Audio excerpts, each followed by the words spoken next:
ജൊലാനിയുടെ ചരിത്രം തന്നെ കുത്തിത്തിരയുകയാണ് സിറിയയിൽ. മാനവികതയുടെ അളവുകോലുമായി ഡമാസ്കസിൽ ചെന്ന് നിങ്ങൾക്ക് മഹത്വത്തിന് മാർക്കിടാൻ കഴിയില്ല. അങ്ങനെ മാർക്കിടാൻ തുടങ്ങിയാൽ നിങ്ങൾ ആരെ പിന്തുണയ്ക്കും?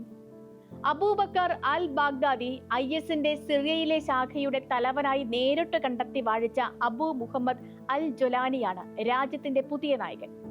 അഫ്ഗാനിസ്ഥാനിൽ താലിബാനെ പിന്തുണച്ചിട്ടുണ്ടെങ്കിൽ നിങ്ങൾക്ക് സിറിയയിൽ ജൊലാനിയെ പിന്തുണയ്ക്കാൻ ബുദ്ധിമുട്ടുണ്ടാകില്ല എന്ന് പറയാവുന്നത് പോലെ അത്ര ലളിതമല്ല ഈ കാര്യങ്ങൾ. കാരണം ജൊലാനിയുടെ ഇപ്പോഴത്തെ സ്ഥാനാരോഹണത്തിന് പിന്നിൽ ഇസ്രായേലാണ് എന്നുള്ളതാണ്. ഇസ്രായേൽ വാഴിച്ച ജൊലാനിയെ നിങ്ങൾ ഏത് മാനവികതയുടെ പേരിലാണ് പിന്തുണയ്ക്കാൻ പോകുന്നത്? ഇറാനിലെ ഷിയ ഭരണകൂടത്തെയും പലസ്തീനിലെ ഹമാസിനെയും ലെബനനിലെ ഹെസ്ബുള്ളയെയും യമനിലെ ഹൂത്തികളെയും കൂടിയാണ് ഇസ്രായേൽ ഈ നീക്കത്തിലൂടെ നിർവീര്യമാക്കാൻ ശ്രമിക്കുന്നത്. ഇറാനിലെ ഷിയ ഭരണകൂടം ഹൂത്തികളെയും ഹെസ്ബുള്ളയെയും ഹമാസിനെയും മുൻനിർത്തി പോര് നയിച്ചിരുന്നത് സിറിയ കേന്ദ്രീകരിച്ചായിരുന്നു. ഈ സംഘങ്ങൾക്കെല്ലാം നിർബാധം ആയുധങ്ങൾ എത്തിച്ചിരുന്നത് റഷ്യയുമായിരുന്നു. ഇപ്പോ അരനൂറ്റാണ്ടു നീണ്ട കുടുംബ ഭരണം ഇട്ടെറിഞ്ഞ് പലായനം ചെയ്ത ബഷർ അൽ അസദ് അഭയം തേടിയിരിക്കുന്നതും റഷ്യയിൽ തന്നെയാണ്. അപ്പോഴിത് റഷ്യക്ക് അമേരിക്കയും യൂറോപ്പും നൽകുന്ന തിരിച്ചടി കൂടിയാണ്. സ്പോട്ട്ലൈറ്റ് പരിശോധിക്കുന്നു, സിറിയയിലേത് യുക്തിക്ക് വഴങ്ങാത്ത യുദ്ധങ്ങളോ? പാശ്ചാത്യ മാധ്യമങ്ങളിൽ മുഴുവൻ വരുന്ന വാർത്തകൾക്ക് ഒരേ താളവും ഒരേ ഈണവുമാണ്. കഴിഞ്ഞ 50 വർഷം സിറിയയെ അടക്കി ഭരിച്ച അസദ് കുടുംബത്തെ ജനകീയ പ്രക്ഷോഭം തൂത്തെറിഞ്ഞു. ഇതാണ് ഏറെക്കുറെ എല്ലാ വാർത്തകളുടെയും തലക്കെട്ട്. അത് വസ്തുതാപരമായി ശരിയുമാണ്. അറബ് വസന്തം അതിന്റെ അടുത്ത ഘട്ടത്തിലേക്ക് കടന്ന നാടായിരുന്നു സിറിയ. ഹാഫിസ് അൽ അസദും പിന്നെ മകൻ ബാഷർ അൽ അസദും മാത്രം ഭരിച്ചിരുന്ന അരനൂറ്റാണ്ട്. ഈ രാജഭരണത്തിൽ വിരക്തി പൂണ്ട ലക്ഷ്യങ്ങൾ ഉണ്ടായിരുന്നു അന്നാട്ടിൽ. അതിൽ മതത്തിലെ വിഭാഗീയതയ്ക്കും വലിയ പങ്കുണ്ടായിരുന്നു. അസദ് കുടുംബം അലാവിറ്റുകളായിരുന്നു. എന്താണ് അലാവിറ്റുകൾ? ഷിയയിൽ നിന്ന് 9-ാം നൂറ്റാണ്ടിൽ രൂപപ്പെട്ട സമാന്തരമായ വിഭാഗമാണ് അലാവിറ്റുകൾ. സ്വാഭാവികമായി ഇറാനോടും അവിടുത്തെ ഷിയകളോടുമാണ് കൂറും സാഹോദര്യവും. എന്നാൽ സിറിയയിൽ ന്യൂനപക്ഷങ്ങളാണ് അലാവിറ്റുകൾ.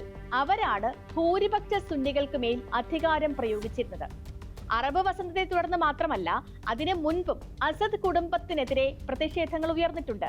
അപ്പോഴൊക്കെ ഇറാന്റെയും റഷ്യയുടെയും പിന്തുണയോടെ വലിയ തോതിൽ ആയുധങ്ങൾ എത്തിച്ച് അടിച്ചൊതുക്കുക എന്നതായിരുന്നു വിമർശനം.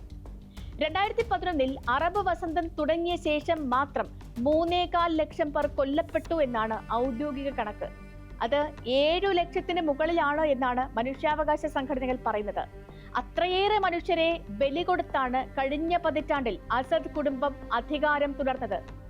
പിന്നെ ഇപ്പോൾ എങ്ങനെ വീണു? ഹെസ്ബുള്ള നേതാക്കളുടെ പേജറുകളിൽ ബോംബ് വെച്ച് കൊല്ലാൻ ഇസ്രായേലിന്റെ മൊസാദ് തീരുമാനിക്കുന്നത് 2022 ജനുവരിയിലാണ്. അന്ന് ആദ്യം രജിസ്റ്റർ ചെയ്തത് നോർവേ പൗരനും വയനാട്ടുകാരനുമായ റിൻസൺ ജോസിന്റെ ഉടമസ്ഥതയിലുള്ള ബൾഗേറിയയിൽ സ്ഥാപിച്ച നോട്ട ഗ്ലോബൽ ലിമിറ്റഡ് ആയിരുന്നു. ഈ കമ്പനിയിലേക്കാണ് ഇസ്രായേലി ബാങ്ക് അക്കൗണ്ടിൽ നിന്നും പണം എത്തിയതും അത് പേജർ വാങ്ങാൻ മുതൽ ബാറ്ററി മാറിയിടാൻ വരെ ചെലവഴിച്ചതും. ആ മാറ്റിയിട്ട ബാറ്ററിയിലായിരുന്നു ഈ സ്ഫോടക വസ്തു. ഇത്രയും ഒക്കെ നടന്നിട്ടും നവംബർ 8-ന് നോർവേയും അതിന് 4 ദിവസം മുൻപ് ബൾഗേറിയയും റിൻസനെതിരെ നടന്ന അന്വേഷണം അവസാനിപ്പിച്ചു. അതിന് കാരണമായിട്ട് ഇവർ പറഞ്ഞത് റിൻസൺ ജോലി ചെയ്യുന്ന സ്ഥാപനത്തിൽ നവംബർ 8-ന് വിളിച്ച് തന്നെ കാണാതായിട്ടില്ല എന്നറിയിച്ചു എന്നുള്ളതാണ്.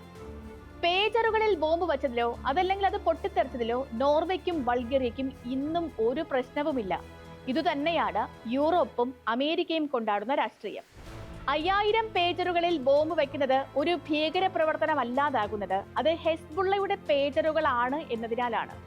സിറിയയിൽ അസാദിനെ വീഴിച്ച് IS നേതാവ് ജനമുന്നേറ്റത്തിന്റെ നായകൻ എന്ന് വിശേഷിപ്പിക്കപ്പെടുന്നത് പരാജയപ്പെടുത്തിയത് ഷിയ തലവനെയാണ് എന്നുള്ളതിനാലാണ്. മധ്യേഷ്യയിലെ മുസ്ലിം വിഭാഗത്തിലെ ആഭ്യന്തര പ്രശ്നങ്ങൾ തന്നെയാണ് പാശ്ചാത്യ രാഷ്ട്രങ്ങൾ വിഭജനത്തിനും ഉപയോഗിക്കുന്നത്. പലസ്തീനിൽ കണ്ണും പൂട്ടി ഒരു തീരുമാനം എടുക്കാൻ കഴിയുമായിരുന്നു. കാരണം അവിടെ ജെറുസലേമിൽ നിന്നും ആട്ടിയിറക്കപ്പെട്ട ആ ഭൂമിയുടെ അവകാശികളാണ് ഗാസ മുനമ്പിൽ പോര് നയിച്ചത്. അവർ 60-ലേറെ വർഷമായി പീഡിത ജനതയാണ്. സ്വന്തം രാഷ്ട്രം സങ്കല്പത്തിൽ മാത്രമായവരാണ്. ഹമാസ് ഇസ്രായേലിലേക്ക് നടത്തിയ ഒക്ടോബറിലെ ആക്രമണമല്ല ഇപ്പോഴത്തെ പ്രകോപനത്തിനുള്ള കാരണം. അതിനും ഏറെ മുൻപ് തന്നെ ഇസ്രായേൽ പേജർ കമ്പനി സ്ഥാപിക്കുകയും ബൾഗേറിയയിലും നോർവേയിലും തായ്വാനിലും മുന്നൊരുക്കങ്ങൾ നടത്തുകയും ചെയ്തു. ഹമാസിന്റെ ആക്രമണത്തിന് മുൻപ് തന്നെ ആദ്യ പേജറുകൾ തായ്വാനിൽ നിന്നും വരുത്തിയിരുന്നു. മുഴുവൻ പണമിടപാടുകളും റിൻസന്റെ അക്കൗണ്ട് വഴി പൂർത്തിയാക്കുകയും ചെയ്തു. ഒക്ടോബറിൽ നടന്നതിനുള്ള തിരിച്ചടിയാണ് ഇപ്പോഴത്തേത് എന്ന കഥ അതിനാൽ തന്നെ തീർത്തും അവിശ്വസനീയവുമാണ്. ജൊലാനി ഇനി മയപ്പെടുമെന്ന് കരുതാമെന്നാണ് BBC എഴുതിയത്. അല്ല, ജൊലാനി എന്തിനു മയപ്പെടണം? തീവ്ര നിലപാടുകളെ പിന്തുണയ്ക്കാൻ ഇസ്രായേൽ ഉള്ളിടത്തോളം കാലം, അല്ലെങ്കിൽ ആയുധങ്ങൾ യഥേഷ്ടം കിട്ടുന്നിടത്തോളം കാലം എന്തിനാണ് ജൊലാനി മയപ്പെടുന്നത്? കൂടുതൽ തീവ്രതയോടെ കത്തുന്നവരെയാണ് അധികാരമേറിയപ്പോഴൊക്കെ ഇക്കൂട്ടരിൽ കണ്ടിട്ടുള്ളത്. സ്വാതന്ത്ര്യത്തിന്റെ കണികയെങ്കിലും ജനത്തിനു നൽകിയാൽ ആ ശ്വാസമെടുത്ത് അവർ ആക്രമിക്കുമെന്ന് ഭയക്കുന്നവരാണ് ഇത്തരക്കാർ. ഈജിപ്തിലെ വസന്തം പോലെയല്ല സിറിയയിൽ ഉണ്ടാകുന്നത്. അത് ലോകത്തെ മുഴുവൻ പേടിപ്പിക്കുന്നതാണ്. താലിബാനെ ഇല്ലാതാക്കാൻ 20 വർഷം അഫ്ഗാനിസ്ഥാനിലെത്തി യുദ്ധം ചെയ്ത അമേരിക്ക ഒടുവിൽ അവർക്കു തന്നെ അധികാരം കൈമാറി മടങ്ങി. ഇപ്പോൾ ഷിയകളെ ഒതുക്കാൻ ആയുധം നൽകിയിരിക്കുന്നത് പാശ്ചാത്യ ലോകം ഒന്നാമത്തെ ശത്രുവായി കരുതിയിരിക്കുന്ന അബൂബക്കർ അൽ ബാഗ്ദാദിയുടെ പ്രിയ ശിഷ്യന്. ഇസ്രായേൽ പലസ്തീനിലെ മുസ്ലിങ്ങളെ ഇല്ലാതാക്കുന്നത് കണ്ട് ലോകം നൊമ്പരപ്പെടണം. അതോടൊപ്പം തന്നെ സങ്കടകരമായിരുന്നു സിറിയയിലും ലെബനനിലും യമനിലും കഴിഞ്ഞ പതിറ്റാണ്ടുകളിൽ നടന്നത്. ഷിയകളും സുന്നികളും രാഷ്ട്രീയ അധികാരത്തിനു വേണ്ടി കൊന്നൊടുക്കിയ ആളുകളുടെ അത്ര വരില്ല ഇസ്രായേൽ പലസ്തീനിൽ കൊന്നു തീർത്തവരുടെ എണ്ണം. മനുഷ്യത്വം എന്നത് മതാതീതമായ വിഷയമാണ് എന്നൊരിക്കൽ കൂടി ഓർമ്മിപ്പിക്കുകയാണ് സിറിയ.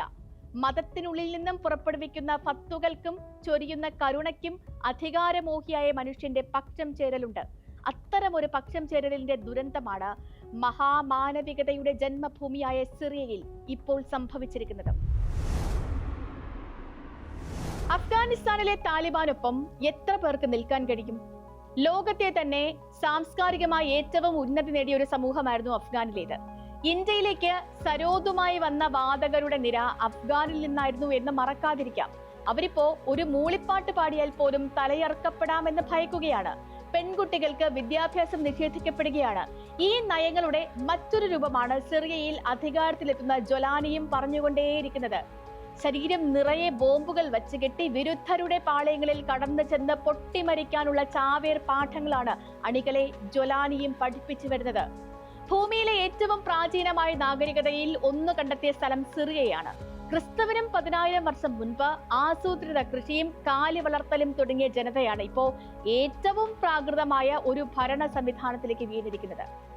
ഡമാസ്കസിൽ നിന്നും 400 കിലോമീറ്റർ അകലെ ദെദരിയ ഗുഹയിൽ നിന്നും കണ്ടെടുത്ത 2 വയസ്സുകാരൻ നിയാണ്ടർഥാൽ ശിശുവിന്റെ അസ്ഥികൂടത്തിന്റെ പഴക്കം ക്രിസ്തുവിനും 40,000 വർഷം മുൻപാണ്. ലോകം എങ്ങോട്ടാണ് പോകുന്നത് എന്ന് ഇന്ന് ജീവിച്ചിരിക്കുന്നവർക്ക് തിരിച്ചറിയാനുള്ള സൂചികയാണ് സിറിയ. ഇങ്ങനെ മാത്രം പറഞ്ഞുകൊണ്ട് ഇന്നത്തെ സ്പോട്ട്ലൈറ്റ് പൂർണ്ണമാകുന്നു. നാളെ മറ്റൊരു വിഷയമായി വീണ്ടും എത്താം.